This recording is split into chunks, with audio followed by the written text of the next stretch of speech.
Welcome to Sri Media Health Channel.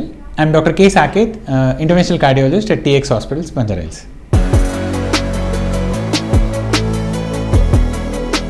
పిల్లల్లో heart diseases కొంచెం different అండి. పిల్లల్లో కామన్గా చూసే హార్ట్ ప్రాబ్లమ్స్ ఆర్ మెయిన్లీ హార్ట్లో హోల్స్ అంటారు. ఇవి కామన్గా చూస్తాం. దాంట్లో చాలా రకాలు ఉంటాయి. సో పుట్టుకతో ఫస్ట్ 1 yearలో వచ్చే సిమ్టమ్స్ కానీ ఫస్ట్ 3 yearsలో వచ్చే కామన్ సిమ్టమ్స్ ఏంటంటే ఫ్రీక్వెంట్గా దగ్గులు జలుబులు రావడం. 1 yearలో 6 సార్లు కంటే కాఫ్ కోల్డ్ ఫ్రీక్వెంట్గా వస్తుంది ఆర్ హాస్పిటలైజేషన్స్ అవుతున్నారు. ఫ్రీక్వెంట్ రెస్పిరేటరీ ఇన్ఫెక్షన్స్ అంటారు. This is one of the sign for heart diseases in children, in infants and in children less than 3-4 years. Number 1. Number 2 ఏంటంటే పాలు తాగేటప్పుడు తల పోర్షన్లో స్వెట్టింగ్ రావడం. ఇప్పుడు పిల్లల్లో ఏంటంటే మనకి సిమ్టమ్స్ అన్ని వాళ్ళు చెప్పలేరు అండ్ ఇవి మనం సటిల్గా అబ్జర్వ్ చేయాల్సిన సిమ్టమ్స్.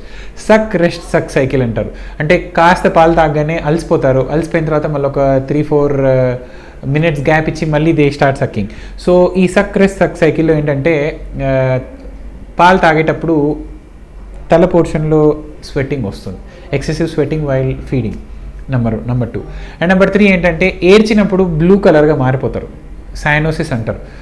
బాగా ఏడ్చినప్పుడు లిప్స్ కానివ్వండి, చౌ టిప్స్ కానివ్వండి, నోస్ టిప్స్ కానివ్వండి, బ్లూ కలర్ డిస్కలరేషన్ వచ్చినప్పుడు this is also one of the sign for heart disease in children.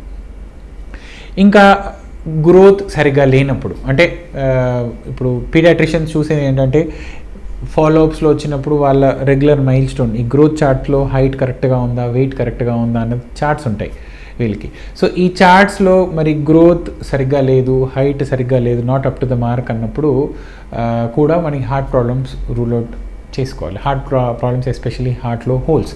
ఈ హార్ట్లో హోల్స్ అనేవి కామన్గా సైనోటిక్ హార్ట్ డిజీజెస్ అని, ఎసైనోటిక్ హార్ట్ డిజీజెస్ అని 2 రకాలుగా ఉంటాయి. ఎసైనోటిక్ హార్ట్ డిజీజెస్ అంటే బ్లూ కలర్గా మారకుండా ఉండడం. అంటే సైనోటిక్ హార్ట్ డిజీజ్ అంటే బ్లూ కలర్, ఐ మీన్ ఏడ్చినప్పుడు బ్లూ కలర్గా మారడం is one of the symptom. This is nothing but cyanosis. అది సైనోటిక్ హార్ట్ డిజీజెస్ గ్రూప్ అని. ఇంకొక గ్రూప్ ఆఫ్ హార్ట్ డిజీజ్ ఏంటంటే హార్ట్లో హోల్స్.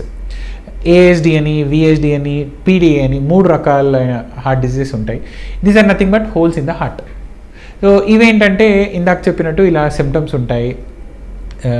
దీనివల్ల ఫ్యూచర్లో మరి ఇబ్బంది అవ్వకుండా ఉండాలి అంటే మీ పీడియాట్రిషియన్ కానీ పీడియాట్రిక్ కార్డియాలజిస్ట్ని కానీ సంప్రదించి మరి ఫర్దర్గా ఎందువలన వస్తుంది మరి ఈ సిమ్టమ్స్ అని చూసుకొని దాన్ని ముందుగానే డిటెక్ట్ చేసుకోగలిగితే మనము దానివల్ల వచ్చే ఫ్యూచర్ కాంప్లికేషన్స్ని మనం ప్రివెంట్ చేసుకోవచ్చు.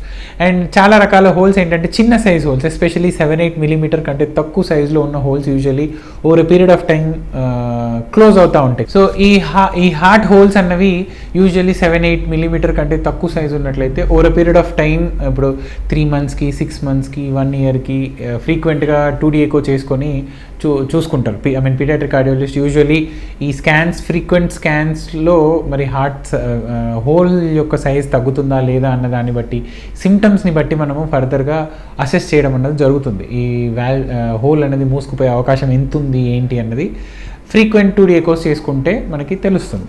సో అన్ని హోల్స్కి ఖచ్చితంగా ఫర్దర్ ట్రీట్మెంట్ అవసరము అని కాకుండా చిన్న సైజ్ హోల్స్ ఉన్నప్పుడు over period of time gradual అవి మూసుకుపోయే అవకాశం ఎక్కువ ఉంటుంది. కాబట్టి మీ పీడియాట్రిక్ కార్డియాలజిస్ట్ని కలిసి which ever, I mean high risk holes లేకపోతే లో రిస్క్ ఇది ఏంటి అన్నది పీడియాట్రిక్ కార్డియాలజిస్ట్ని కలిసి ఫర్దర్ ట్రీట్మెంట్ తీసుకుంటే తెలుస్తుంది.